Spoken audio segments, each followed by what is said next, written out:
Taylor is uncovering even more to find out what's killing their children. I'm not afraid to take a stand. 35 children have been attacked by cancer along this 14-mile stretch in Sandusky County from Clyde, Ohio, all the way to Fremont.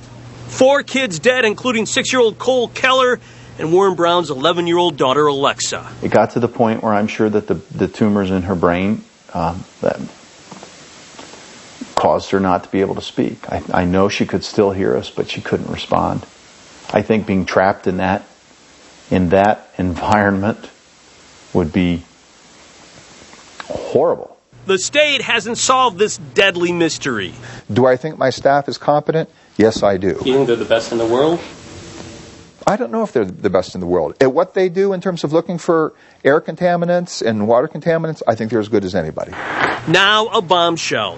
The state of Ohio's research might be flawed. It only goes back 15 years. I just found a mom who says her 4-year-old son died of leukemia back in 1986. That's 10 years before the state even had its first cancer victim on its radar. 4-year-old Jeff Ransenberger lived in Fremont and died from pneumonia. I'm still feeling the frustration. It never goes away.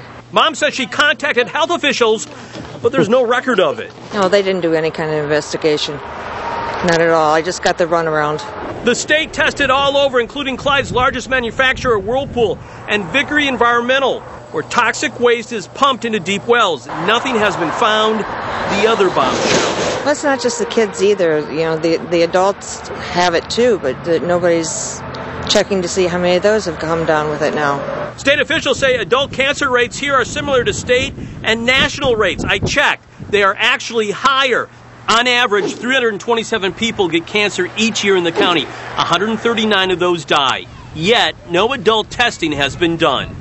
Do you ever throw up that red flag and say, listen, we can't figure it out and we need a lot more help than what we can do right here? I think we're always open to assistance, but again, we have run this by CDC. We've run this by ATSDR. They applaud our every effort. They don't have any recommendations for us. The Heisey family wants federal-run testing. 12-year-old Tanner and 17-year-old Tyler have cancer. I don't think any kid should go through this. Mom doesn't want another sick child. I don't think it's gone.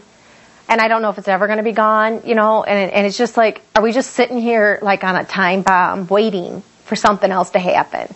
So far, the state has only consulted with Uncle Sam.